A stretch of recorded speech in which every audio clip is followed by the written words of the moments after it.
ಆತ್ಮೀಯ ವೀಕ್ಷಕ ಬಾಂಧವರಿಗೆಲ್ಲ ನಮಸ್ಕಾರ. ಇವತ್ತು ಹೊಸ ವರ್ಷ, ನೂತನ ವರ್ಷಕ್ಕೆ ನಾವು ಕಾಲಿಟ್ಟಿದ್ದೀವಿ. ಈ ವರ್ಷಕ್ಕೆ ಹೇ ವಿಳಂಬಿ ಸಂವತ್ಸರ ಅಂತ ಕರೀತಾರೆ. ಹೇ ವಿಳಂಬಿ ಸಂವತ್ಸರದಲ್ಲಿ ನಿಮ್ಮೆಲ್ರಿಗೂ ಭಗವಂತ ಆಯುಷ್, ಆರೋಗ್ಯ, ಸುಖ, ಶಾಂತಿ ಮತ್ತು ಐಶ್ವರ್ಯವನ್ನು ಕೊಟ್ಟು ಕಾಪಾಡಲಿ ಅಂತ ಆ ಭಗವಂತನಲ್ಲಿ ಪ್ರಾರ್ಥನೆ ಮಾಡ್ತಾ ಈ ಹೊಸ ವರ್ಷದ ಒಂದು ವಿಶೇಷವಾದಂಥ ಸಂಚಿಕೆಯನ್ನು, ಅದರಲ್ಲೂ ಈ ಹೇ ವಿಳಂಬಿ ಸಂವತ್ಸರದಲ್ಲಿ ಒಂದು ವಿಶೇಷವಾದಂಥ ಜ್ಯೋತಿಷ್ಯ ಮತ್ತು ವೈಜ್ಞಾನಿಕ ದೃಷ್ಟಿನಲ್ಲಿ ಕೆಲವು ಭವಿಷ್ಯವನ್ನು ಈ ವರ್ಷ ಹೇಗಿರುತ್ತೆ ಅನ್ನೋದನ್ನು ತಮ್ಮೊಂದಿಗೆ ಹಂಚಿಕೊಳ್ಳಿಕ್ಕೆ ನಾನು ಇಷ್ಟಪಡ್ತೀನಿ. ಇವತ್ತಿನ ಈ ಒಂದು ಸಂಚಿಕೆಯಲ್ಲಿ ಸಕಲ ಚರಾಚರ ವಸ್ತುಗಳು, ಜಗತ್ತಿನಲ್ಲಿ 84 ಲಕ್ಷ ಜೀವರಾಶಿಗಳಿದೆ ಅಂತ ಬ್ರಹ್ಮಾಂಡ ಪುರಾಣದಲ್ಲಿ ಹೇಳ್ತಾರೆ. ಆ 84 ಜೀವರಾಶಿಗಳಿಗೆ ಹೇಗಿದೆ ಈ ವರ್ಷದ ಭವಿಷ್ಯ ಅನ್ನೋದನ್ನು ನಾನು ನನ್ನದೇ ಆದಂಥ ದೃಷ್ಟಿನಲ್ಲಿ, ನನ್ನದೇ ಆದಂಥ ಅನುಭವದಲ್ಲಿ ತಮಗೆ ಈ ವರ್ಷದ ಭವಿಷ್ಯವನ್ನು ತಿಳಿಸಕ್ಕೆ ಇಷ್ಟಪಡ್ತೀನಿ. ಮತ್ತು ಈ ವರ್ಷದಲ್ಲಿ ವಿಶೇಷವಾಗಿ ನಾವು ನಿತ್ಯ ಯಾವ ಮುದ್ರೆಯನ್ನು ಮಾಡಿದ್ರೆ, ಯಾವ ಮಂತ್ರವನ್ನು ಜಪ ಮಾಡಿದ್ರೆ ನಮಗೆ ಬರೋತಕ್ಕಂಥ ರೋಗ ಬಾಧೆ, ಸಾಲ ಬಾಧೆ ಮತ್ತು ದುಷ್ಟಶಕ್ತಿ ಬಾಧೆ, ಶತ್ರು ಬಾಧೆ, ಈ ಎಲ್ಲ ಬಾಧೆಗಳಿಂದ ಮುಕ್ತರಾಗೋದು ಹೇಗೆ ಅಂತ ಕೊನೆ ಭಾಗದಲ್ಲಿ ನಾನು ನಿಮ್ಮೊಂದಿಗೆ ತಿಳಿಸೋಕೆ ಇಷ್ಟಪಡ್ತೀನಿ. ಇವತ್ತಿನ ಸಂಚಿಕೆಯಲ್ಲಿ ನಾನು ಆಗಲೇ ಹೇಳಿದೆ, ಈ ವರ್ಷದ ಒಂದು ವಿಶೇಷವಾದಂಥ ಭವಿಷ್ಯ ಏನಂತಂದರೆ, ಈ ವರ್ಷಕ್ಕೆ ಹೇ ವಿಳಂಬಿ ಸಂವತ್ಸರ ಅಂತ ಕರೀತಾರೆ. ಹೇ ವಿಳಂಬಿ ಅನ್ನೋದು ಒಂದು ಹಲವಾರು ಗ್ರಂಥಗಳಲ್ಲಿ ಇದು ರಾಕ್ಷಸಿಯ ಹೆಸರು ಅಂತ ಕರೀತಾರೆ. ಮತ್ತೆ ಹೇ ವಿಳಂಬಿ ಅಂದರೆ ಈ ವರ್ಷದಲ್ಲಿ ಪ್ರತಿಯೊಂದರಲ್ಲೂ ಕೂಡ ಅಡಚಣೆಗಳು ನಿಧಾನವಾಗಿ ವಿಳಂಬವಾಗುತ್ತೆ ಅನ್ನೋದು ಕೂಡ ಒಂದು ಕಡೆ ಅರ್ಥವನ್ನು ಸೂಚಿಸ್ತಾರೆ. ಆದ್ದರಿಂದ ಈ ವರ್ಷ ರಾಕ್ಷಸ ಗುಣ ಮತ್ತೆ ನಾವು ಮಾಡುವ ಎಲ್ಲಾ ಕೆಲಸಗಳಲ್ಲೂ ವಿಳಂಬವಾಗುತ್ತೆ ಅನ್ನೋ ಒಂದು ಸೂಚನೆಯನ್ನ ಈ ಒಂದು ಸಂವತ್ಸರದಲ್ಲಿ ನಾವು ಕಾಣಬಹುದು. ಈ ವರ್ಷಕ್ಕೆ ಭಗವಂತ 4 ಜನರನ್ನ ಸೆಲೆಕ್ಟ್ ಮಾಡಿದ್ದಾನೆ. ಮೊದಲನೇದಾಗಿ ಈ ವರ್ಷಕ್ಕೆ ಒಬ್ಬ ರಾಜ, ಅವನು ಬುಧಗ್ರಹ ಅಂತ ಕರೀತಾರೆ. ಅಂದ್ರೆ ಹೇ ವಿಳಂಬಿ ಸಂವತ್ಸರಕ್ಕೆ ರಾಜಾಧಿಪತ್ಯವನ್ನು ಮಾಡುವಂಥವನು ಬುಧಗ್ರಹ. ಆ ರಾಜನಿಗೆ ಒಬ್ಬ ಮಂತ್ರಿ ಬೇಕು ಈ ವರ್ಷಕ್ಕೆ, ಅದಕ್ಕೋಸ್ಕರ ಶುಕ್ರ ಒಬ್ಬ ಮಂತ್ರಿ, ಮಿನಿಸ್ಟರ್ ಅಂತ ಕರೀತಾರೆ. ಹೋಮ್ ಮಿನಿಸ್ಟರ್, ಈ ವರ್ಷಕ್ಕೆ ಒಬ್ಬ ಹೋಮ್ ಮಿನಿಸ್ಟರ್ನ ಸೆಲೆಕ್ಟ್ ಮಾಡಿದ್ದಾನೆ ಭಗವಂತ, ಅವರೇ ಸೇನಾಧಿಪತಿ ಅಂತ ಕರೀತಾರೆ. ಅವ್ರನ್ನ ಗುರುಗ್ರಹ ಅಂತ ಕರೀತಾರೆ. ಗುರುಗ್ರಹ ಈ ವರ್ಷಕ್ಕೆ ಸೇನಾಧಿಪತಿ. ಸಸ್ಯಗಳಿಗೆ, ಗಿಡಗಳಿಗೆ, ಮರಗಳಿಗೆ ನೋಡ್ಕೊಳ್ಳಿಕ್ಕೆ ಅಂತಾನೆ ಒಬ್ಬ ಗ್ರಹವನ್ನ ಅಪಾಯಿಂಟ್ಮೆಂಟ್ ಮಾಡಿದ್ದಾನೆ ಭಗವಂತ. ಆ ಗ್ರಹನೇ ಚಂದ್ರಗ್ರಹ, ಅದಕ್ಕೆ ಸಸ್ಯಾಧಿಪತಿ ಚಂದ್ರಗ್ರಹ. ಧಾನ್ಯಗಳಿಗೆ, ಪ್ರಪಂಚದಲ್ಲಿ ಬೆಳೀತಕ್ಕಂಥ ಎಲ್ಲಾ ಧಾನ್ಯಗಳಿಗೂ ಕೂಡ ಒಬ್ಬ ಅಧಿಪತಿ, ಅವನನ್ನು ಒಡೆಯನಾಗಿ ಮಾಡಿರುವಂತಹದ್ದು ಯಾರಪ್ಪ ಅಂದ್ರೆ ಶನಿ ಗ್ರಹ. ಈ ವರ್ಷ ಹೇ ವಿಳಂಬಿ ಸಂವತ್ಸರಕ್ಕೆ ಶನಿ ಧಾನ್ಯಾಧಿಪತಿ. ಅರ್ಘ್ಯಾಧಿಪತಿ ಗುರುಗ್ರಹ. ಮೇಘಾಧಿಪತಿ, ಮೇಘ ಅಂದ್ರೆ ಮೋಡ, ಮಳೆಗೆ ಬರುವಂತ, ಮಳೆ ಬರೆಸ್ಬೇಕು ಬಿಡಬೇಕು ಅನ್ನೋದನ್ನೇ ಚಿಂತನೆ ಮಾಡ್ಲಿಕ್ಕೆ ಒಂದು ಪೋರ್ಟ್ಫೋಲಿಯೋ ಕೊಟ್ಟಿದ್ದಾನೆ ಭಗವಂತ. ಆ ಗ್ರಹ ಗುರುಗ್ರಹ, ಮೇಘಾಧಿಪತಿ ಗುರುಗ್ರಹ. ರಸಾಧಿಪತಿ ಬುಧ ಮತ್ತೆ ನೀರಸಾಧಿಪತಿ ರವಿ. ಪಶುಗಳಿಗೆ ನಾಯಕ, ಪಶು ಪಕ್ಷಿಗಳಿಗೆ ನಾಯಕ ಫಲಪ್ರದ ಅಂತ ಒಂದು ದೇವತೆ. ಈ ವರ್ಷ ಹೇ ವಿಳಂಬಿ ಸಂವತ್ಸರದಲ್ಲಿ ಒಬ್ಬ ದೇವತೆಯನ್ನ ಅಪಾಯಿಂಟ್ಮೆಂಟ್ ಮಾಡಿದ್ದಾನೆ ಭಗವಂತ ಪಶು ಪಕ್ಷಿಗಳನ್ನ ನೋಡ್ಕೊಳ್ಳಿಕ್ಕೆ. ಹೀಗೆ ಈ ಒಂದು ಸಂವತ್ಸರದಲ್ಲಿ, ಹೇ ವಿಳಂಬಿ ಸಂವತ್ಸರದಲ್ಲಿ ಬುಧ, ಶುಕ್ರ, ಚಂದ್ರ, ಶನಿ, ಸೂರ್ಯ ಮತ್ತೆ ಫಲಪ್ರದಾನ ಒಬ್ಬ ದೇವತೆ, ಇವರಿಷ್ಟು ಜನ ಈ ವರ್ಷ ಪೂರ್ತಿ, ಈ ವರ್ಷದಿಂದ ಅಂದ್ರೆ ಇವತ್ತಿನಿಂದ 2018 ಯುಗಾದಿವರೆಗೂ ಈ ಇಷ್ಟು ಗ್ರಹಗಳು 84 ಜೀವರಾಶಿಗಳಲ್ಲಿ ತಮ್ಮದೇ ಆದಂತ ಒಂದು ಒಳ್ಳೆಯದನ್ನ ಕೆಟ್ಟದನ್ನ ಮಾಡುವಂತ ಒಂದು ಶಕ್ತಿಯನ್ನು ಹೊಂದಿರುವಂತಹದ್ದು. ಆದ್ರಿಂದ ಹೇ ವಿಳಂಬಿ ಸಂವತ್ಸರ ಬಹಳ ವಿಶೇಷವಾದಂಥ ಸಂವತ್ಸರ. ಬುಧನ ಗ್ರಹದ ಒಂದು ಏನು ಆಡಳಿತ ಅಂತಂದ್ರೆ, ಈ ವರ್ಷ ಗಾಳಿ ಹೆಚ್ಚಿಗೆ ಶುರು ಆಗತ್ತೆ. ಅಂದ್ರೆ ವರುಣನ ಆರ್ಭಟಕ್ಕಿಂತ ವಾಯುದೇವನ ಆರ್ಭಟ ಜಾಸ್ತಿ, ಗಾಳಿಯಿಂದ ಹೆಚ್ಚು ತೊಂದರೆಗಳಾಗುವಂಥದ್ದಿದೆ. ಮಳೆ ಕಮ್ಮಿನೂ ಇಲ್ಲ, ಜಾಸ್ತಿ ಇಲ್ಲ, ಅದೇ ಈ ಮಳೆ ಮಧ್ಯಮ ರೂಪದಲ್ಲಿ ಈ ವರ್ಷ ನಡ್ಕೊಂಡು ಹೋಗುತ್ತೆ ಅಂತ ಈ ಸಂವತ್ಸರ ಫಲ ಹೇಳುತ್ತೆ. ವ್ಯಾಧಿಗಳು, ರೋಗಗಳು, ವಿಶೇಷವಾದಂಥ ರೋಗಗಳು, ಇವತ್ತಿಗೂ ಕಾಣದೇ ಇರುವಂಥ ಕೆಲವು ರೋಗಗಳು ಸೃಷ್ಟಿಯಾಗತ್ತೆ. ಅದಕ್ಕೆ ಮೆಡಿಸಿನ್ನೇ ಕಂಡುಹಿಡಿಯಕ್ಕಾಗಿರೋದಿಲ್ಲ. ಆದ್ರಿಂದ ಇವತ್ತಿನ ಜಗತ್ತಿನಲ್ಲಿ ರೋಗಿಗಳು ಹಲವಾರು ವಿಶೇಷವಾದಂಥ ಕಾಯಿಲೆಗಳಿಂದ ಬಳಲುವಂತ ಒಂದು ವಾತಾವರಣ ಇದೆ. ಯುದ್ಧ ನಿಮಿತ್ತ ರಾಷ್ಟ್ರಾಧಿಕಾರಿಗಳಿಗೆ ಸ್ವಲ್ಪ ಕೋಪ ಜಾಸ್ತಿ. ಅಂದ್ರೆ president of India, chief minister of Karnataka, prime minister of India, ಹೀಗೆ ಇಡೀ ಜಗತ್ತಿನಲ್ಲಿ ರಾಷ್ಟ್ರ ನಾಯಕರಿಗೆ ತುಂಬಾ ಕೋಪ ಮತ್ತು ತುಂಬಾ ವ್ಯಾಧಿ, ಹಲವಾರು ತೊಂದರೆಗಳನ್ನು ಅನುಭವಿಸುವಂತದ್ದು ಈ ವಿಳಂಬಿ ಸಂವತ್ಸರ. ಈ ಹಿಂಗಾರು ಮಳೆ ಸ್ವಲ್ಪ ಹದವಾಗಿ ಬೀಳುತ್ತೆ. ಮತ್ತೆ ಬರವಣಿಗೆಗಾರರಿಗೆ, ರೈಟರ್ಸ್ಗಳಿಗೆ, ಪೋಯೆಟ್ಗಳಿಗೆ, ಕವಿಗಳಿಗೆ, ಕಾದಂಬರಿಗಾರರಿಗೆ ಈ ವರ್ಷ ಬಹಳ ವಿಶೇಷವಾದಂಥದ್ದು, ಬಹಳ ಬಲ ಕೊಡುವಂಥದ್ದು. ಕಾರಣ ಬುಧ ಗ್ರಹ ರಾಜ ಆಗಿರೋದ್ರಿಂದ. ಹಾಗೆ ಶುಕ್ರ ಬಹಳ ವಿಶೇಷವಾಗಿ ಈ ವರ್ಷ ಮಂತ್ರಿ ಪದವಿಯನ್ನು ಪಡೆದಿದ್ದಾರೆ. ಈ ಶುಕ್ರ ಗ್ರಹ ಯಾಗ ಯಜ್ಞಗಳಲ್ಲಿ, ದೇವತೆಗಳಲ್ಲಿ ಸಂತೋಷ ಪಡುವಂಥದ್ದು ಮತ್ತು ಎಲ್ಲಾ ಕಡೆಯಲ್ಲೂ ಮಂತ್ರಧ್ವನಿ, ಮಂತ್ರಘೋಷಗಳಿಂದ ಮುಳುಗುವಂತ ವರ್ಷ ಈ ಹೇ ವಿಳಂಬಿ ವರ್ಷ. ಆದ್ದರಿಂದ ಈ ಹೇ ವಿಳಂಬಿ ಸಂವತ್ಸರದಲ್ಲಿ ಯಜ್ಞ ಯಾಗಾದಿಗಳು ಬಹಳ ಜೋರೇ ನಡೆಯುತ್ತೆ, ಎಲ್ಲೆಲ್ಲೂ ಮಂತ್ರಘೋಷಗಳು ನಡೆಯುತ್ತೆ. ಹೀಗಾಗಿ ದೇವತೆಗಳು ಸಂತುಷ್ಟರಾಗ್ತಾರೆ ಅಂತ ಈ ಒಂದು ಫಲವನ್ನು ಸೂಚಿಸುತ್ತೆ. ಅದು ಶುಕ್ರ ಗ್ರಹದ ಮುಖಾಂತರ.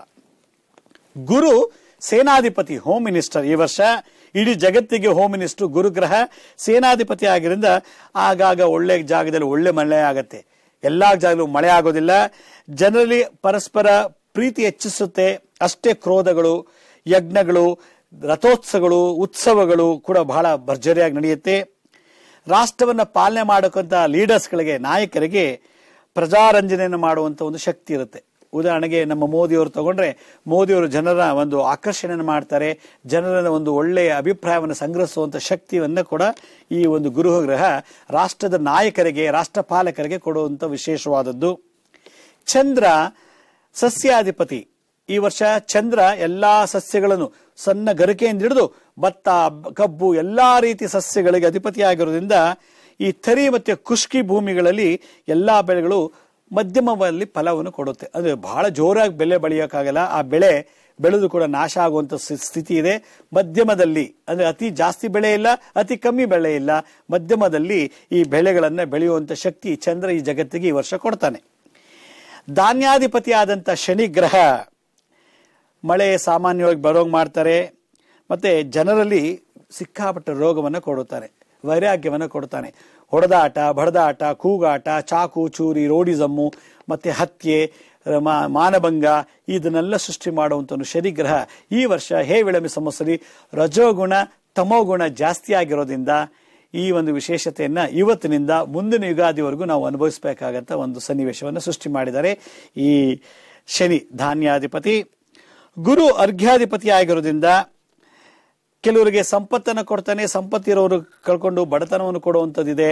ಮತ್ತೆ ಧಾನ್ಯಗಳ ಸಂಪತ್ತು ಹೆಚ್ಚಾಗತ್ತೆ. ಅಕ್ಕಿ, ಬೇಳೆ, ಗೋಧಿ, ರಾಗಿ ಹೀಗೆ ಹಲವಾರು ಧಾನ್ಯಗಳು, ನವಧಾನ್ಯಗಳಲ್ಲಿ ಏರುಪೇರುಗಳನ್ನು ಮಾಡಿ ಧಾನ್ಯವನ್ನ ಸಮೃದ್ಧಿಯಾಗಿ ಕೊಡುವಂತ ಶಕ್ತಿ ಈ ಗುರುಗ್ರಹ ಇರೋದ್ರಿಂದ ಗುರು ಅಗ್ರ್ಯಾಧಿಪತಿ ಅಂತ ಕರೀತಾರೆ. ಗುರು ಕೂಡ ಮೇಘಾಧಿಪತಿ. ಮೇಘ ಅಂದ್ರೆ ಮಳೆ.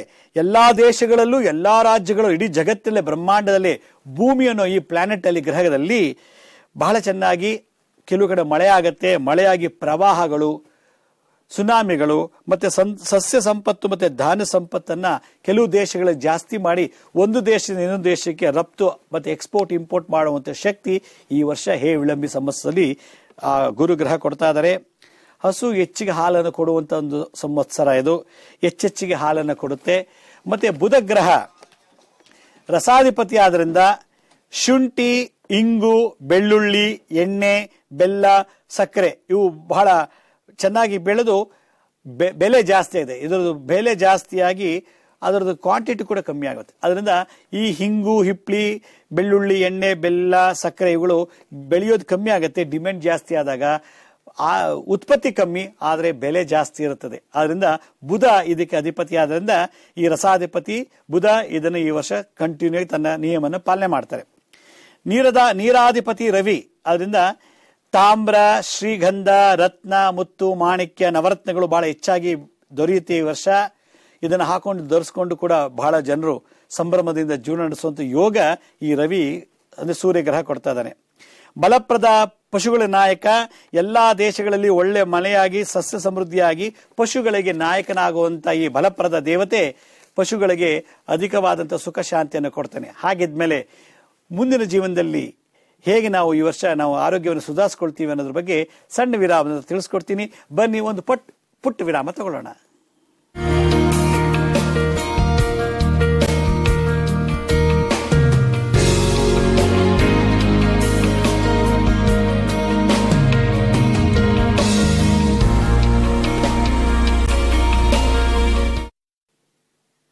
ವಿರಾಮದ ನಂತರ ಮತ್ತೆ ಕಾರ್ಯಕ್ರಮಕ್ಕೆ ಸ್ವಾಗತ. ನಾನು ಈ ವರ್ಷದ ಭವಿಷ್ಯ ಹೇಳಿದೆ, ನವಗ್ರಹಗಳು ಹೇಗೆ ಬುಧ, ಶುಕ್ರ, ರವಿ, ಶನಿ, ಗುರುಗಳು ಇವರೆಲ್ಲ ಹೇಗೆ ನಮ್ಮನ್ನ ಈ ವರ್ಷ ಸಂರಕ್ಷಣೆ ಮಾಡ್ತಾರೆ ಅಂತ ಹೇಳಿದೆ. ಇದೆಲ್ಲದಕ್ಕಿಂತ ಹೆಚ್ಚಾಗಿ ಈ ವರ್ಷ ಬುಧ ರಾಜ್ಯಾಧಿಪತ್ಯವನ್ನ ವರ್ಷದ ಅಧಿಕಾರವನ್ನು ವಹಿಸಿದ್ರು ಕೂಡ ಗುರು ಬಹಳ ವಿಶೇಷ. ಯಾಕಂದ್ರೆ ಗುರುಗೆ 3 ಪೋರ್ಟ್ಫೋಲಿಯೋ ಹುದ್ದೆಯನ್ನು ಕೊಟ್ಟಿದ್ದಾರೆ. ಹೀಗಾಗಿ ನಾವು ಈ ವರ್ಷ ಪೂರ್ತಿ ಪ್ರತಿಯೊಬ್ಬ ಜೀವರಾಶಿಗಳು ಅಂದ್ರೆ ಮನುಷ್ಯರು, ಪಕ್ಷಿಗಳು ಕೂಡ ಗುರುಗಳ ದರ್ಶನ, ಗುರುವಿನ ಜೊತೆ ಒಂದು ಸಂಪರ್ಕ, ಗುರುವಿನ ಸೇವೆ ಮಾಡೋದ್ರಿಂದ ಸಕಲ ರೋಗಗಳು, ಸಕಲ ಬಾಧೆಗಳು ನಿವಾರಣೆ ಆಗುತ್ತೆ ಅಂತ ಫಲಶ್ರುತಿ ಹೇಳುತ್ತೆ ಹೇ ವಿಳಂಬಿ ಸಂವತ್ಸರದಲ್ಲಿ. ಹೇ ವಿಳಂಬಿ ಸಂವತ್ಸರ ಅಜ್ಞಾನವನ್ನು ಜಾಸ್ತಿ ಮಾಡುತ್ತೆ. ತಮೋಗುಣ, ರಜೋಗುಣಗಳಿಂದ ಕುಡಿಯೋದು, ಸೇದೋದು, ರೇಪ್ ಮಾಡೋದು, ದೊರಡೆ ಮಾಡೋದು, ಮೋಸ ಮಾಡೋದು, ಕೊಲೆ ಮಾಡೋದು ಇದೆಲ್ಲ ಜಾಸ್ತಿ ಆದಾಗ, ಅಜ್ಞಾನ ಜಾಸ್ತಿ ಆದಾಗ ಇವೆಲ್ಲ ಜಾಸ್ತಿ ಆಗುತ್ತೆ. ಆದ್ರಿಂದ ಈ ಸಂವತ್ಸರದಲ್ಲಿ ಗುರುಗಳ ದರ್ಶನದಿಂದ ಕೊಲೆ ಮಾಡೋರು, ರೇಪ್ ಮಾಡೋರು, ಮತ್ತೆ ಈ ಡ್ರಗ್ಸ್ ಅಡಿಕ್ಟ್ ಆಗುವಂಥದ್ದು, ಕುಡಿತ, ಧೂಮಪಾನ, ಮದ್ಯಪಾನ ಮತ್ತೆ ಮೋಸ ವಂಚನೆಗಳಿಂದ ಈ ವರ್ಷ ತುಂಬಿ ತುಳುಕೋದ್ರಿಂದ ಅಂತ ಅಜ್ಞಾನಿಗಳಿಗೆ ಗುರುವಿನ ಮಾರ್ಗದರ್ಶನ ಬೇಕಂತೆ. ಆದ್ರಿಂದ ಗುರು ಬಹಳ ಯಥೇಚ್ಛವಾಗಿ ಈ ವರ್ಷ ನಾವು ಅವನು ಉಪಯೋಗಿಸ್ಕೋಬೇಕು ಅಂತ ಈ ಸಂವತ್ಸರದಲ್ಲಿ ಒಂದು ವಿಶೇಷವಾದ ರಹಸ್ಯವನ್ನು ಹೇಳುತ್ತೆ. ಈ ಪ್ರಕೃತಿನಲ್ಲಿ ಎಲ್ಲಾ ವಸ್ತುಗಳು, ಬೆಟ್ಟ, ಗುಡ್ಡ, ಪರ್ವತ, ಸಮುದ್ರ, ನದಿ, ಕೆರೆ, ಬಂಡೆಕಲ್ಲು, ಭೂಮಿ ಏನೇನಿದೆಯೋ ಜಗತ್ತಿನಲ್ಲಿ, ಈ ಭೂಮಿ ಅನ್ನೋ ಗ್ರಹದಲ್ಲಿ ಸಕಲ ಚರಾಚರ ವಸ್ತುಗಳು, ಸಕಲ ಜೀವಿಗಳು ಕೂಡ ಈ ವರ್ಷ ಒಂದು ರೀತಿ ಏರುಪೇರುಗಳು ಆಗತ್ತೆ. ಯಾಕೆಂದ್ರೆ ವಿಶೇಷವಾಗಿ ಈ ಸುಂಟ್ರ ಗಾಳಿ, ಸುನಾಮಿ ಮತ್ತೆ ಜಲಪ್ರಳಯ ಅಂದ್ರೆ ಇದ್ದಕ್ಕಿದ್ದಾಗೆ ಅತಿಯಾಗಿ ಮಳೆಯಾಗಿ ದೇಶದಲ್ಲಿ ಅಂದ್ರೆ ಇಡೀ ಜಗತ್ತಲ್ಲಿ ಯಾವುದೇ ಭಾಗದಲ್ಲಾದರೂ ಕೂಡ ಹುಕ್ಕಿ ಹರಿಯುವಂತ ಪ್ರವಾಹಗಳಿಂದ ಜನರಿಗೆ ತೊಂದರೆ ಮಾಡುತ್ತೆ. ಪ್ರಕೃತಿ ಕೂಡ ಮನುಷ್ಯರಿಗೆ ತೊಂದರೆ ಮಾಡುತ್ತೆ. ಅದರಲ್ಲೂ ಕೂಡ ವಾಯು ಅಂದ್ರೆ ಗಾಳಿ, ಜಲ ಅಂದ್ರೆ ನೀರು, ಮತ್ತೆ ಭೂಕಂಪನ. ಈ ವರ್ಷದಲ್ಲಿ ಸೂರ್ಯ ಗ್ರಹಣ ಮತ್ತೆ ಚಂದ್ರಗ್ರಹಣ ಆದ ನಂತರ ಹಲವಾರು ರೀತಿ ರೋಗ ಬಾಧೆಗಳು ಸೃಷ್ಟಿಯಾಗತ್ತೆ ಅಂತ ಹೇಳುತ್ತೆ ಈ ವಿಳಂಬಿ ಸಂವತ್ಸರದಲ್ಲಿ. ಈ ಕ್ರೋಧ, ಮತ್ಸರ, ದ್ವೇಷಗಳು ಜಾಸ್ತಿ ಆದಾಗ ಸಂಬಂಧಗಳು ಬೇರೆ ಬೇರೆ ಆಗತ್ತೆ. ಆದ್ರಿಂದ ಈ ವರ್ಷದಲ್ಲಿ ವಿಶೇಷವಾಗಿ ವಿವಾಹಿತರಲ್ಲಿ ಡೈವರ್ಸ್, ವಿವಾಹ ವಿಚ್ಛೇದನಗಳು ಕಾಣುವಂಥದ್ದು ಜಾಸ್ತಿ ಆಗತ್ತೆ.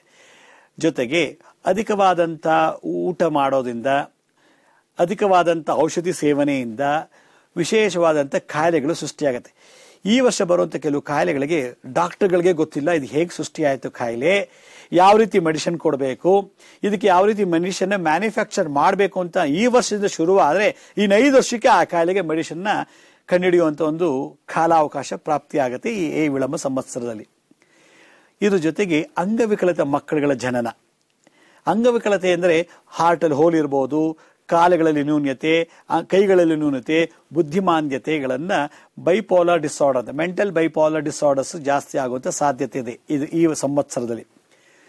ಕೊನೆಯದಾಗಿ ಈ ಸಂವತ್ಸರದಲ್ಲಿ, ಈ ವರ್ಷದಲ್ಲಿ ವಿಶೇಷವಾಗಿ ಮಾನಸಿಕ ರೋಗಗಳು ಅಂತ ಹಿಸ್ಟೀರಿಯಾ, ಸ್ಕಿಜೋಫರ್ನಿಯಾ ಮತ್ತೆ ಓಡಿಸಿ. ಓಡಿಸಿ ಅಂದ್ರೆ ಕಸ ಗುಡಿಸಿಸ್ತಾರೆ, ಪಾತ್ರೆ ತೊಳಿತಾ ಇರ್ತಾರೆ, ಅರ್ಧ ಗಂಟೆ 1 ಗಂಟೆಗೆ ಹೋಗಿ ಬಚ್ಚೆ ಮನೆಯಲ್ಲಿ ಸ್ನಾನ ಮಾಡೋದು, ಬಟ್ಟೆ ಒಗಿತಾನೆ ಇರೋದು, ಹೋಗಿದ್ದ ಬಟ್ಟೆ ಪುನಃ ಒಗೆಯೋದು, ಇದಕ್ಕೆ ಓಡಿಸಿ ಅಂತ ಕರೀತೀವಿ. ಇದು ಮಾನಸಿಕ ಖಿನ್ನತೆಗಳು. ಈ ರೀತಿ ಕಾಲು ಜಾಸ್ತಿ ವಿಶೇಷವಾಗಿ ಸ್ತ್ರೀ ಪುರುಷರಲ್ಲಿ ಜಾಸ್ತಿ ಆಗತ್ತೆ. ಆದ್ರಿಂದ ಮಾನಸಿಕ ಕಾಯಿಲೆಗಳು ವಿಶೇಷವಾಗಿ ಈ ವರ್ಷ ನಾವು ಅನುಭವಿಸಬೇಕಾಗಿ ಬರುತ್ತೆ. ಇದು ಮನುಷ್ಯರಲ್ಲೇ ಎಲ್ಲ, ಪಶು ಪಕ್ಷಿಗಳು, ನಾಯಿಗಳು ಹುಚ್ಚುಚ್ಚಂಗಾಡೋದು, ಬೆಕ್ಕು ಹುಚ್ಚುಚ್ಚಂಗಾಡೋದು, ಇಲಿಗಳು, ಸರ್ಪಗಳು, ಹಾವುಗಳು, ಹಸುಗಳು, ಆನೆ, ಚಿರತೆ, ಒಂಟೆ ಎಲ್ಲಾ ಪ್ರಾಣಿಗಳಲ್ಲೂ ಕೂಡ ಈ ಒಂದು ಸಿಂಪ್ಟಮ್ಸ್ ನ ಈ ವರ್ಷ ಕಾಣಬಹುದು. ಜೊತೆಗೆ ಹಲವಾರು ವಿಷಜಂತುಗಳು, ಪ್ರಾಣಿಗಳು ಪುರಪ್ರವೇಶ ಮಾಡುತ್ತೆ ಈ ವರ್ಷ. ಅಂದ್ರೆ ಆನೆಗಳು, ಚಿರತೆಗಳು ವಿಶೇಷವಾಗಿ ಪುರಪ್ರವೇಶ, ಊರೊಳಗೆ ಬಂದು ಜನಗಳಿಗೆ ತೊಂದರೆ ಕೊಡೋದು, ಇವೆಲ್ಲ ಕಾಟಗಳನ್ನ ನಾವು ಈ ವರ್ಷ ಈ ವಿಳಂಬ ಸಂವತ್ಸರ ನೋಡಬಹುದು. ಇನ್ನೊಂದು ವಿಶೇಷವಾಗಿ ಏನಂದ್ರೆ ಈ ವರ್ಷ ಈ ಒಂದು ಹೇ ವಿಳಂಬಿ ಸಂವತ್ಸರದಲ್ಲಿ ವಿದ್ಯಾರ್ಥಿಗಳ ಜೀವನದಲ್ಲಿ ಬಹಳ ಏರುಪೇರು. ಅದರಿಂದ ವಿದ್ಯಾರ್ಥಿಗಳು ದಿನನಿತ್ಯ ಮನೆ ಬಡಕ್ ಮುಂಚೆ, ಪಾಠ ಓದಕ್ ಮುಂಚೆ ಯಾವಾಗಲೂ ಗುರುಸ್ಮರಣೆ ಮಾಡಬೇಕು.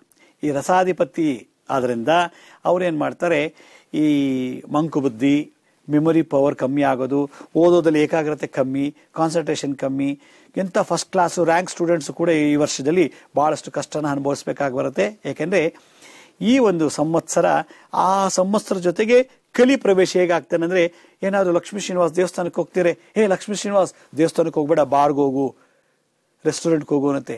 ಯಾಕೆ ಸುಮ್ಮನೆ ನೀನು ಪಾಠ ಕಾಲೇಜ್ಗೆ ಹೋಗ್ತಿದ್ಯಾ ಸಿನಿಮಾಗೆ ಹೋಗು ಅನ್ನತ್ತೆ, ಯಾಕೆ ಸುಮ್ಮನೆ ಕೂತಿದ್ಯಾ ಡ್ರಗ್ಸ್ ತಗೋ, ಯಾಕೆ ಸುಮ್ಮನೆ ಕೂತಿದ್ಯಾ ಸ್ಮೋಕ್ ಮಾಡು, ಯಾಕೆ ಸುಮ್ಮನೆ ಕೂತಿದ್ಯಾ ಡ್ರಿಂಕ್ಸ್ ತಗೋ ಅನ್ನಂತ ಕಲಿ ಏನ್ ಮಾಡುತ್ತೆ, ಈ ಹೇ ವಿಳಂಬಿ ಸಮಸ್ಯೆ ಜೊತೆ ಸೇರ್ಕೊಂಡು ಮನುಷ್ಯನನ್ನ ಅಲ್ಲೋಲ ಕಲ್ಲೋಲವಾಗ ಮಾಡುವಂತ ಒಂದು ಸಿಂಪ್ಟಮ್ಸ್ನ ಈ ವರ್ಷ ನಾವು ಕಾಣಬಹುದು. ಹಾಗಾದ್ರೆ ಇದನ್ನೆಲ್ಲ ನಾನು ದೇವಸ್ಥಾನಕ್ಕೆ ಹೋಗ್ಬೇಕಾದನ್ನು ಬಾರು ರೆಸ್ಟೋರೆಂಟ್ ಕೊಟ್ಟೋಗ್ಬಿಟ್ರೆ, ನಾನು ಏನಾದ್ರು ಕಾಲೇಜು ಸ್ಕೂಲ್ಗೆ ಹೋಗ್ಬೇಕಾದ್ರೂ ಸಿನಿಮಾ ಥಿಯೇಟರ್ಗೆ ಹೋಗಿ ಕೂತ್ಕೊಂಡ್ಬಿಟ್ರೆ, ನಾನು ಊಟ ತಿಂಡಿ ಮಾಡ್ಬೇಕಾದ್ರೂ ಡ್ರಗ್ಸ್ ತಗೊಳಕ್ ಶುರು ಮಾಡಿಬಿಡ್ತೀನಿ ಅಂದ್ರೆ ಈ ಹೇ ವಿಳಂಬಿ ಸಮಸ್ಯೆ ಜೊತೆಗೆ ವಿಧಿ ಕಲಿ ಕೂಡ ಈ ರೀತಿ ಮಾಡಿಸುತ್ತೆ. ಆದ್ರಿಂದ ಕಲಿಯನ್ನು ಗೆಲ್ಲಬೇಕು. ಕಲಿಗೆ ನಾವು ಮಾರಕ ಆಗಬಾರ್ದು, ಕಲಿಗೆ ಗುಲಾಮನ ಆಗಬಾರ್ದು. ಹೇ ವಿಳಂಬಿ ಸಂವತ್ಸರ ಈ ವಾತಾವರಣ ಪ್ರಕೃತಿಯಲ್ಲಿ ಬಂದ್ಬಿಟ್ಟಿದೆ ಇವತ್ತಿನಿಂದ ನೆಕ್ಸ್ಟ್ ಯುಗಾದಿವರೆಗೂ, ನಾವೇನು ಮಾಡೋಕ್ಕಾಗಲ್ಲ. ಆದ್ರಿಂದ ಒಳ್ಳೆಯವನು ಕೂಡ ಕೆಟ್ಟವನು ಆಗುವಂತ ಒಂದು ಸನ್ನಿವೇಶ. ತಮೋಗುಣ ರಜಗುಣ ಜಾಸ್ತಿ ಆಗುತ್ತೆ. ಒಳ್ಳೆ ದಯಾಮಯನು ಕೂಡ ನಿಷ್ಠುರ ಭಾಷಿ, ಅಯ್ಯೋ ಪಾಪ ಅವನು ಕೂಡ ಒಡೆಯಕ್ ಬರ್ತಾನೆ, ಅಯ್ಯೋ ಪಾಪ ಅವ್ನಿಗೆ ಒಳ್ಳೇದಾಗಬೇಕು ಅಂತ ಅವನು ಕೂಡ ಕೆಟ್ಟದಾಗ್ಲಿ ಅಂತ ಹೇಳುವಂತ ಒಂದು ಕಾಲ ಈ ಒಂದು ಸಂವತ್ಸರ. ಆದ್ರಿಂದ ಮನುಷ್ಯನ ನಡವಳಿಕೆ ಅಂದ್ರೆ ಹ್ಯೂಮನ್ ಪರ್ಸನಾಲಿಟಿ ಕೂಡ ಈ ವರ್ಷ ಚೇಂಜ್ ಆಗುವಂತ ಸಾಧ್ಯತೆ ಇದೆ. ಜೊತೆಗೆ ಮನುಷ್ಯನಿಗೆ ಸುಖ ಕೊಡುವಂಥದ್ದು, ಅದು ಕಾರ್ ಆಗಿರ್ಬೋದು, ಸ್ಕೂಟರ್ ಆಗಿರ್ಬೋದು, ಏರೋಪ್ಲೇನ್ ಆಗಿರ್ಬೋದು, ಫ್ರಿಡ್ಜು, ಟಿವಿ, ನಮ್ಮ ಮನುಷ್ಯನ ಜೀವನದಲ್ಲಿ ಏನೇನು ಸುಖಗಳನ್ನು ಕೊಡಬೇಕು ಅಂತ ನಾವು ಎಲ್ಲ ಪರ್ಚೇಸ್ ಮಾಡಿದೆವೋ ಅದು ಕೂಡ ವಿರೋಧವಾಗುವಂತ ಒಂದು ಕಾಲ ಈ ಸಂವತ್ಸರ. ಆದ್ರಿಂದ ಈ ಸಂವತ್ಸರದಲ್ಲಿ ನಾವು ಒಳ್ಳೇದಕ್ಕಿಂತ ಕೆಟ್ಟದ್ದೇ ಜಾಸ್ತಿ ಆಗ್ತಾ ಇದೆ. ಏನಪ್ಪಾ ಲಕ್ಷ್ಮೀ ಶ್ರೀನಿವಾಸ್ ಬರೀ ನೆಗೆಟಿವ್ ಹೇಳ್ತಾ ಇದಾರೆ ಅಂದ್ರೆ ಆಗಿದೆ ಹೇ ವಿಳಂಬಿ ಸಂವತ್ಸರ. ಜೊತೆಗೆ ನಾವೇನಾದ್ರೂ ಒಂದು ಒಳ್ಳೇದು ಮಾಡಕ್ಕಂತ ಹೊರಟ್ರೆ ಅದು ಸಡನ್ ಆಗಿ ನೆಕ್ಸ್ಟ್ ಡೇ ಒಳ್ಳೇದಾಗಕ್ಕೆ ಆಗೋದಿಲ್ಲ. ಆ ಒಳ್ಳೇದನ್ನ ಆಗಬೇಕು ಅಂದ್ರೆ ಬಹಳ ಅಡಚಣೆಗಳು, ತುಡುಕುಗಳು, ವಿಘ್ನಗಳು ಜಾಸ್ತಿ ಆಗತ್ತೆ ಈ ವರ್ಷದ ಎಲ್ಲಾ ಕಾರ್ಯಗಳಲ್ಲೂ. ಆದ್ರಿಂದ ಜಾತಿ ಜಾತಿಗೆ ವೈರಿ, ಧರ್ಮ ಧರ್ಮಗಳಲ್ಲೇ ವೈರಿ, ನಾಯಕ ನಾಯಕರಲ್ಲೇ ವೈರತ್ವ, ಲೀಡರ್ಸ್ಗಳಲ್ಲೇ ಗೊಂದಾಟ, ಗುದ್ದಾಟ, ದ್ವಂದ್ವ, ಹೊರದಾಟ, ಬಡದಾಟ. ಹೀಗಾಗಿ ವೈಮನಸ್ಸಿನಿಂದ ನಾನೂ ಸರಿ ಇಲ್ಲ ಅವನು ಸರಿ ಇಲ್ಲ ಅನ್ನೋ ಒಟ್ಟಿಗೆ ಒಂದು ಜೀವನವನ್ನ ನಡೆಸ್ಬಿಡುತ್ತೆ. ಕೊನೆಗೆ ನೆಕ್ಸ್ಟ್ ಯುಗಾದಿ ಒಳಗೆ ರಿಯಲೈಸೇಷನ್ ಆಗತ್ತೆ. ಆಗ ಪ್ರಾಶ್ಚಿತ್ಯಕ್ಕೆ ಅವನಿಗೆ ಜ್ಞಾನೋದಯ ಆಗತ್ತೆ. ಛೇ ಎಂತ ತಪ್ಪು ಮಾಡಿಬಿಟ್ಟೆ, ಇಷ್ಟೆಲ್ಲ ಮಾಡಿಸ್ಬಿಟ್ನಲ್ಲ. ಕೂಗಾಟ, ಸ್ಟ್ರೈಕು, ಬಡದಾಟ, ಎಲ್ಲಾ ಕಡೆ ಧಿಕ್ಕಾರ, ಕೂಗಾಟಗಳು ಇವೆಲ್ಲ ಆಯ್ತಲ್ಲ. ಕೊನೆಗೆ ನಾನು ಮಾಡಿದ್ದು ತಪ್ಪು ಅನ್ನೋಷ್ಟರೊಳಗೆ ಕಾಲ ಮಿಂಚಿ ಹೋಗ್ಬಿಟ್ಟಿರುತ್ತೆ, ಕಾಲ ತಳ್ಕೊಂಡು ಹೊಟ್ಟೋಗಿರುತ್ತೆ. ಆದ್ರಿಂದ ನಾನು ಜಗತ್ತಿನಲ್ಲಿ ಯಾರು ಈ ಸಂವತ್ಸರದಲ್ಲಿ ನಾವೆಲ್ಲ ಬಾಳ್ತಾ ಇದೀವೋ ಅವ್ರು ಕೇಳೋದಿಷ್ಟೇ, ತಾಳ್ಮೆ ಬಹಳ ವಿಶೇಷ ಈ ವರ್ಷ ಇರಬೇಕು. ಮತ್ತೆ ಹೆಚ್ಚಿಗೆ ಮಾತಾಡಬಾರ್ದು, ಏನೇ ಗೊತ್ತಿದ್ರು ಕೂಡ ತೋರ್ಸ್ಕೊಳಕ್ ಹೋಗ್ಬೇಡಿ. ಅಕಸ್ಮಾತ್ ಏನೇ ರಹಸ್ಯಗಳಿದ್ರು ಕೂಡ ವ್ಯಕ್ತಪಡಿಸಕ್ ಹೋಗ್ಬೇಡಿ, ಆ ರಹಸ್ಯನೇ ನಮ್ಮ ಮುಳ್ಳಾಗ್ಬಿಡತ್ತೆ. ಹಾಗಿದೆ ಈ ಸಂವತ್ಸರ. ಆದ್ರಿಂದ ಈ ಸಂವತ್ಸರದಲ್ಲಿ ನಾವೆಲ್ಲರೂ ಕೂಡ ಶಾಂತಿ ಸಹನೆಯಿಂದ ಇದ್ದಷ್ಟು ಬಹಳ ಒಳ್ಳೆಯದು, ಒಳ್ಳೆ ಸುಖಮಯ ಜೀವನ ನಡೆಸಕ್ಕೆ ಅನುಕೂಲ ಆಗತ್ತೆ ಅಂತ ಈ ಸಂವತ್ಸರ ಫಲಶ್ರುತಿ ಇದೆ. ಹಾಗಿದ್ರೆ ಇದರಿಂದೆಲ್ಲ ಹೊರಗೆ ಬರ್ಬೇಕಾದ್ರೆ ನಾವು ಏನು ಮಂತ್ರ ತಂತ್ರಗಳನ್ನು ಮಾಡಬೇಕು ಅನ್ನೋದನ್ನ ಈ ಒಂದು ಸಣ್ಣ ವಿರಾಮ ಅಂತ ತಿಳಿಸ್ಕೊಡ್ತೀನಿ. ಬನ್ನಿ ಒಂದು ಪುಟ್ಟ ವಿರಾಮ ತಗೊಳ್ಳೋಣ.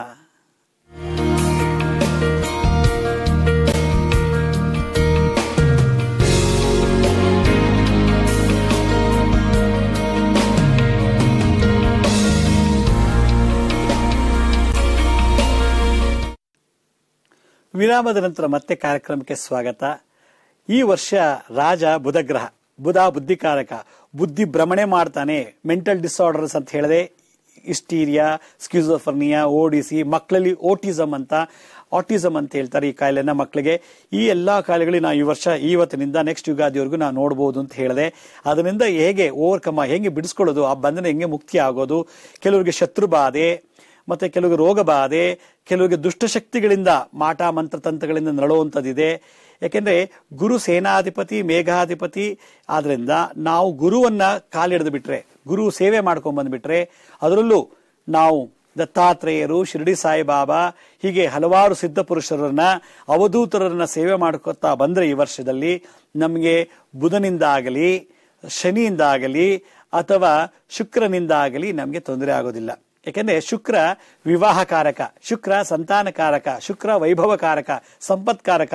ಮದುವೆ ಆಗಿಲ್ಲ ಅಂದ್ರೂ ಮದುವೆ ಆಗತ್ತೆ, ಆದ್ರೆ ಒಳ್ಳೆ ಮಕ್ಕಳಾಗುತ್ತೋ ಇಲ್ಲ ಗೊತ್ತಿಗೆ ಸಂತಾನಕಾರಕ ಅವನು. ಗಂಡಸರ ವೀರ್ಯಾಣುನಲ್ಲಿ ವೀಕ್ನೆಸ್ ಇರ್ಬೋದು, ಹೆಂಗಸರ ಅಂಡಾಣುನಲ್ಲಿ ವೀಕ್ನೆಸ್ ಕೊಡಬಹುದು. ಅದರಿಂದ ಇದ್ರ ಜೊತೆಗೆ ಶನಿ ಕೂಡ ಏನಾರು ಅವರವ್ರ ಜಾತಕದಲ್ಲಿ ನೀಚನ ಆದಾಗ ಇನ್ನು ಮಾನಸಿಕವಾಗಿ ಚಿಂತನೆ ಕೊಟ್ಟು ನೇಣಾಕೋಬೇಕು, ಆತ್ಮಹತ್ಯೆ ಮಾಡ್ಕೋಬೇಕು, ಮತ್ತೆ ನಾನು ಊರು ಬಿಟ್ಟು ಹೋಗ್ಬೇಕು, ಸಂಚಾರಿ ಯೋಗ ಅಂದ್ರೆ ಈ ಊರು ಬಿಟ್ಟು ಇನ್ನೆಲ್ಲೋ ನೆಕ್ಸ್ಟ್ ಯುಗಾದಿ ಕಳೆದ ನಂತರ ಮನೆಗೆ ಬಂದ್ಬಿಡೋದು, ಹೇಳೇ ಕೇಳದೆ ಮನೆ ಬಿಟ್ಟು ಹೋಗೋದು, ಇವೆಲ್ಲ ಸಿಂಪ್ಟಮ್ಸ್ ಈ ವರ್ಷ ನಾವು ಹೆಚ್ಚಿಗೆ ಕಾಣ್ತೀವಿ. ಹೇ ವಿಳಂಬಿ ಸಂವತ್ಸರದಲ್ಲಿ ರಾಕ್ಷಸ ಗುಣ ಈ ಒಂದು ತಮೋಗುಣ ರಜಗುಣದಿಂದ ಬಿಡುಗಡೆ ಆಗಬೇಕು ಅಂದ್ರೆ ನಿರಂತರವಾಗಿ ಗುರು ನಾಮಸ್ಮರಣೆ ಮಾಡ್ಬೇಕಂತೆ. ಆದ್ರಿಂದ ಆ ಗುರುವನ್ನ ಸ್ಮರಣೆ ಮಾಡ್ಬೇಕು ಅಂದ್ರೆ ನಾವ್ ಎಲ್ಲಿರ್ತೀವೋ, ಹೇಗಿರ್ತೀವೋ, ಯಾವ ಜಾಗದಲ್ಲಿ ಇರ್ತೀವೋ, ಎಲ್ಲೆಲ್ಲಿ ಏನೇನು ನಡೆದೋಗ್ತಿರ್ತದೋ ಗೊತ್ತಿಲ್ಲ. ಹಾಗೆ ಮನಸ್ಸಿನಲ್ಲಿ ಸದಾ ದತ್ತಾತ್ರೇಯರನ್ನ, ಶ್ರೀಪಾದ ಶ್ರೀವಲ್ಲಭರನ್ನ, ಸ್ವಾಮಿ ಸಮರ್ಥರನ್ನ, ಶಿರ್ಡಿ ಸಾಯಿಬಾಬಾ ಅವ್ರನ್ನ, ಹಾಗೆ ಹಲವಾರು ಅವಧೂತರು ನಿಮಗೆ ಪರಿಚಯ ಇದ್ದಂತ ಯಾರು ನಿಮ್ಗೆ ಇಷ್ಟ ದೇವತೆ ಇರ್ತೋ ಅಂಥವ್ರನ್ನ ನೀವು ಪೂಜೆ ಮಾಡಬೇಕು. ಫಲಪ್ರದ ಅನ್ನೋ ಒಂದು ದೇವತೆ ಈ ವರ್ಷ ಅಧಿಪತಿ ಆಗಿರೋದ್ರಿಂದ ವೀರಭದ್ರನ ಸೇವೆ ಮಾಡಬೇಕು ಅಂತ ಫಲಶ್ರುತಿಯಲ್ಲಿ ಹೇಳುತ್ತೆ. ಅದರಲ್ಲೂ ಕೂಡ ನಾರದ ಸಂಹಿತೆಯಲ್ಲಿ ಬ್ರಹ್ಮಾಂಡ ಪುರಾಣದಲ್ಲಿ ಈ ಪಶುಗಳಿಗೆ ನಾಯಕನಾದಂಥ ಈ ಫಲಪ್ರದ ದೇವತೆ ಅಂದ್ರೆ ವೀರಭದ್ರನ ಪ್ರತಿರೂಪ, ವೀರಭದ್ರನ ಒಂದು ಉಪ ಅವತಾರ ಅಂತ ಹೇಳ್ತಾರೆ ಕೆಲವು ಕಡೆ, ಅಥವಾ ಭೈರವನ ಒಂದು ಸ್ವರೂಪ ಅಂತಾನು ಕರೀತಾರೆ. ಆದ್ರಿಂದ ಭೈರವ ಗುರುಗ್ರಹವನ್ನು ನಾವು ಈ ನಿತ್ಯ ಸ್ಮರಣೆ ಮಾಡೋದ್ರಿಂದ ಎದ್ದ ತಕ್ಷಣ ಹಾಸಿಗೆಯಿಂದ ಗುರು ಸೇವೆ, ಗುರುಸ್ಮರಣೆ, ಗುರುದರ್ಶನ, ಗುರುಸ್ಪರ್ಶ, ಗುರು ಸಾನ್ನಿಧ್ಯದಲ್ಲಿ ಓಡಾಡೋದ್ರಿಂದ ಸಕಲ ಬಂಧನಗಳಿಂದ ಮುಕ್ತರಾಗ್ತಾರೆ ಅಂತ ಈ ಒಂದು ನಾರದ ಸಂಹಿತೆ ಮತ್ತು ಬ್ರಹ್ಮ ವೈವಸ್ವತ ಪುರಾಣದಲ್ಲಿ ಈ ಸಂವತ್ಸರ ಬಗ್ಗೆ ಅಲ್ಲಲ್ಲಿ ಕೆಲವು ಉಲ್ಲೇಖವನ್ನು ಕೊಟ್ಟಿದ್ದಾರೆ. ಹಾಗಿದ್ರೆ ಗುರುಸ್ಮರಣೆ ಮಾಡಬೇಕು ಅಂದ್ರೆ ಹೇಗೆ ಮಾಡಬೇಕು? ನಾನು ಈ ವರ್ಷದಿಂದ ಅಂದ್ರೆ ಇವತ್ತಿನಿಂದ ಮುಂದಿನ ಸಂವತ್ಸರವರೆಗೂ ಕೂಡ, ಮುಂದಿನ ಯುಗಾದಿವರೆಗೂ ನಿತ್ಯ ಒಂದು ಅರ್ಧ ಗಂಟೆ ಅಥವಾ ಒಂದು 10 ನಿಮಿಷನಾದರೂ ನಾನು ತೋರಿಸೋ ಒಂದು ಮುದ್ರೆಯನ್ನ ಮಾಡಿದ್ದೆ ಆದರೆ ಈ ಹೇ ವಿಳಂಬಿ ಸಂವತ್ಸರದ ಬರತಕ್ಕಂಥ ತಾಪ, ಬಾಧೆ, ಕಾಟ, ದೋಷ ಇವನ್ನೆಲ್ಲವನ್ನು ನಿವಾರಣೆ ಮಾಡ್ಕೋಬಹುದು ಅಂತ ನನ್ನ ಒಂದು ನಿಖರವಾದಂಥ ಅಭಿಪ್ರಾಯ. ಆದ್ರೆ ಹೇಗೆ ಮಾಡೋದು ಅಂದ್ರೆ ನೋಡಿ, ನಮ್ಮ ಹಸ್ತದಲ್ಲಿ 2 ಕೈನಲ್ಲಿ ಮಾಡಬೇಕು. ಈ ಮಧ್ಯದ ಬೆರಳು ಶುಕ್ರ ಮಂತ್ರಿ ಆಗಿರೋದ್ರಿಂದ ಬ್ರಹ್ಮ, ವಿಷ್ಣು, ಶಿವ ಇದು 3 ಅಂತ ಕರೀತಾರೆ.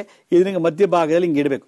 ವಿಷ್ಣುವಿನ ಮಧ್ಯಭಾಗ ಶುಕ್ರನಿಟ್ಟು, ಬುಧ ರಾಜಾಧಿಪತಿ, ಈ ವರ್ಷಕ್ಕೆ ಸಂವತ್ಸರಕ್ಕೆ ಅಧಿಪತಿ ಬುಧ ಕಿರುಬೆರಳು, ಅದನ್ನು ಈ ರೀತಿ ಮರ್ಚಿಬಿಟ್ಟು ಈ ಶುಕ್ರವನ್ನ ಈ ಮಧ್ಯದ ಬೆರಳಿನ ಬುಡಭಾಗಕ್ಕೆ ಪ್ರೆಸ್ ಮಾಡಬೇಕು.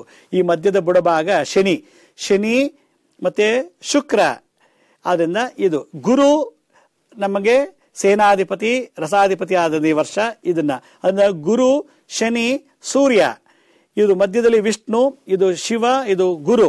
ಈ ಬುಧ ಕಿರುಬೆರಳ ಇಟ್ಬಿಟ್ಟು ಈ ರೀತಿ 2 ಹಸ್ತದಲ್ಲಿ ಈ ರೀತಿ ಮಾಡ್ಬೇಕು. ಹೀಗೆ ಈ ರೀತಿ ಮಾಡಿಬಿಟ್ರೆ ಇದಕ್ಕೊಂದು ವಿಶೇಷವಾದ ದತ್ತ ಸಂಹಿತೆಯಲ್ಲಿ ದತ್ತಾತ್ರೇಯರ ಒಂದು ವಿಶೇಷವಾದ ಮಂತ್ರ ಇದೆ. ಓಂ ನಮೋ ಭಗವತೆ ದತ್ತಾತ್ರೇಯಾಯ ಸ್ಮರಣ ಮಾತ ಸಂತುಷ್ಟಾಯ ಮಹಾಭಯ ನಿವಾರಣಾಯ ಮಹಾಜ್ಞಾನ ಪ್ರದಾಚಿದಾನಂದಾತ್ಮನೆ ಬಾಲೋನ್ಮತ್ತ ಪಿಶಾಚಿವೇಶಾಯ ನವದೂತಾಯ ಅವಧೂತಾಯ ಅಂತ ಹೇಳಿ ಒಂದು ಮಂತ್ರ ಇದೆ. ಆ ಮಂತ್ರ ಬಹಳ ವಿಶೇಷವಾದ ಮಾಲಾ ಮಂತ್ರ ಅಂತಾರೆ. ಅದನ್ನ ನಾನು ನಿಧಾನಕ್ಕೆ ಹೇಳ್ತೀನಿ, ಗಮನಿಸಿ, ಅಥವಾ ಕೊನೆಯಲ್ಲಿ ಒಂದು ಲಘು ಮಂತ್ರವನ್ನು ಹೇಳ್ತೀನಿ.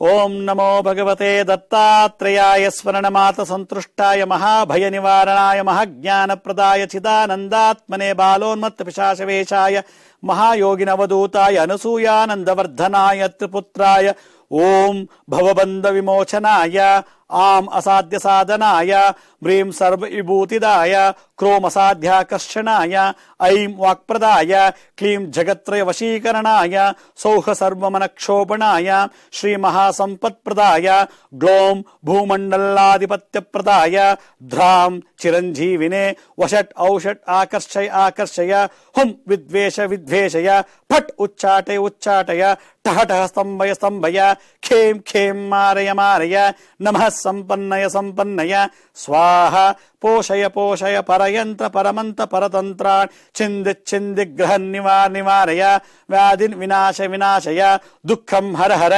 ದಾರಿದ್ರ್ಯಂ ವಿದ್ರಾವಯ ದೇಹಂ ಪೋಷಯ ಚಿತ್ತಂ ತೋಷಯ ಸರ್ವಮಂತ ಸ್ವರೂಪಾಯ ಸರ್ವಯಂತ್ರ ಸ್ವರೂಪಾಯ ಸರ್ವತಂತ್ರ ಸ್ವರೂಪಾಯ ಸರ್ವಪಲ್ಲವ ಸ್ವರೂಪಾಯ ಓಂ ನಮೋ ಭಗವತೆ ಮಹಾಸಿದ್ಧಾಯ ದತ್ತಾತ್ರೇಯಾಯ ಸ್ವಾಹ ಅನ್ನೋ ಈ ಒಂದು ಮಂತ್ರ ವಿಶೇಷವಾದದ್ದು. ಇದು ದತ್ತ ಸಂಹಿತೆ, ಗುರು ಸಂಹಿತೆಯಲ್ಲಿ ಸ್ವತಃ ದತ್ತಾತ್ರೇಯರು ನವನಾಥ ನಾಯಕರಿಗೆ ಉಪದೇಶ ಮಾಡುವಂಥ ವಿಶೇಷವಾದಂಥ ದತ್ತಮಾಲ ಮಂತ್ರ.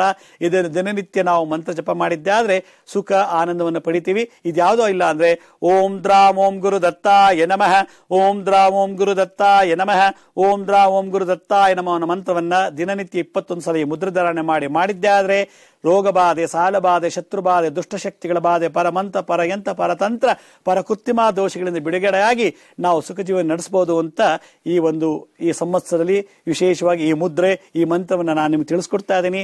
ದಯವಿಟ್ಟು ಎಲ್ಲರೂ ಇದನ್ನ ಅನುಸರಿಸಿ ನಿತ್ಯ ಜೀವನದಲ್ಲಿ ಅನುಸರಿಸಿದ್ದೇ ಆದ್ರೆ ನಮಗೆಲ್ಲಾ ತಾಪತ್ರಗಳು ಮುಕ್ತರಾಗಿ ಸುಖ ಶಾಂತಿ ಜೊತೆಗೆ ಆರೋಗ್ಯವನ್ನು ಸಿಗುವಂತ ಒಂದು ವಿಶೇಷವಾದಂಥದ್ದು ಈ ಒಂದು ಮುದ್ರಾ ಮಂತ್ರವನ್ನು ನಮಗೆ ಸದಾ ನೀಡುತ್ತೆ ಅಂತ ಹೇಳ್ತೀನಿ. ಹೀಗೆ ನಾನು ಎಲ್ರಿಗೂ ಕೂಡ ಭಗವಂತ ಮತ್ತೊಮ್ಮೆ ಪ್ರಾರ್ಥನೆ ಮಾಡ್ತಾ ಇದ್ದೀನಿ, ಆ ಗುರು ದತ್ತಾತ್ರೇಯಲಿ ಎಲ್ರಿಗೂ ಸುಖ ಶಾಂತಿ ಆರೋಗ್ಯ ಕೊಟ್ಟು ಈ ಸಂವತ್ಸರದಲ್ಲಿ ನೀವು ಇಷ್ಟಾರ್ಥಗಳು ನೆರವೇರಲಿ ಅಂತ ಹೇಳಿ ಆ ದತ್ತಾತ್ರೇಯರು ಸ್ವಾಮಿ ಸಮರ್ಥರು ಶಿರಡಿ ಸಾಹೇಬ ಅವರಲ್ಲಿ ಪ್ರಾರ್ಥನೆ ಮಾಡ್ತಾ, ಹೀಗೆ ಅವರಲ್ಲಿ ನಿಮ್ಗೆಲ್ರಿಗೂ ಕೂಡ ದರ್ಶನವನ್ನು ಕೊಡ್ಲಿ ಯಾವ ರೂಪದಲ್ಲಾದ್ರು ಅಂತ ಪ್ರಾರ್ಥನೆ ಮಾಡ್ತಾ ಇವತ್ತಿನ ಸಂಚಿಕೆಯನ್ನು ನಾನು ಮುಗಿಸ್ತಾ ಇದ್ದೀನಿ. ಹೀಗೆ ನಾನು ನಾಳಿನ ಸಂಚಿಕೆಯಲ್ಲಿ ಮತ್ತಷ್ಟು ಮಾಹಿತಿ ತಮ್ಮನ್ನು ಭೇಟಿ ಮಾಡ್ತೀನಿ. ಎಲ್ರಿಗೂ ನನ್ನ ನಮಸ್ಕಾರ. ಸಾಯಿರಾಮ್.